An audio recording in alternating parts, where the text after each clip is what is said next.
je suis comme un enfant dans un magasin de jouets. Parce que je vois qu'il y a beaucoup de choses beaucoup de choses qui vont aider des gens là-bas. C'est incroyable.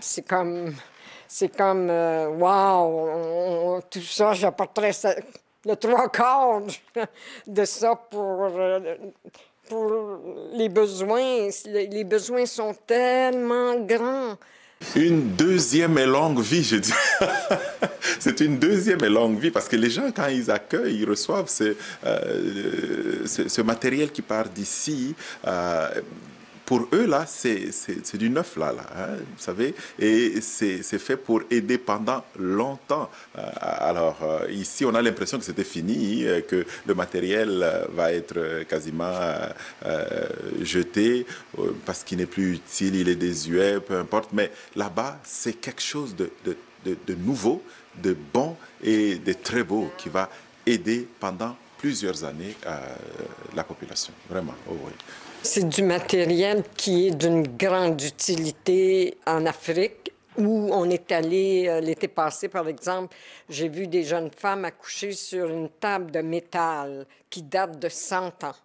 Et c'est assez incroyable qu'on va accoucher en l'an 2015 sur une table de métal non protégée avec un coussin comme ça qui permet un peu de confort à la madame qui est en douleur d'accouchement. Même en laboratoire, un incubateur, ce que j'ai vu, c'est un petit incubateur pour un hôpital de 150 lits. C'est inconcevable qu'on n'ait pas le minimum pour diagnostiquer une infection dans un pays où on meurt d'infection. Les gants ou les masques, on avait fait des provisions très, très importantes à l'occasion de l'épidémie de la grippe H1N1. Et bon, il y a eu des restes importants. Et puis, il y a une date sur ces équipements-là, ces matériels.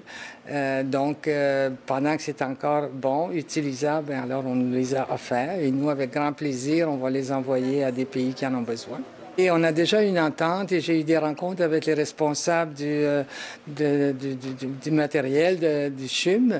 Et dans les prochaines semaines, lorsque tout sera réglé et prêt, parce qu'ils ont fait des listes de matériel dont ils n'ont plus besoin, et on va faire appel à nous pour aller les chercher, les récupérer et pouvoir leur donner une deuxième vie.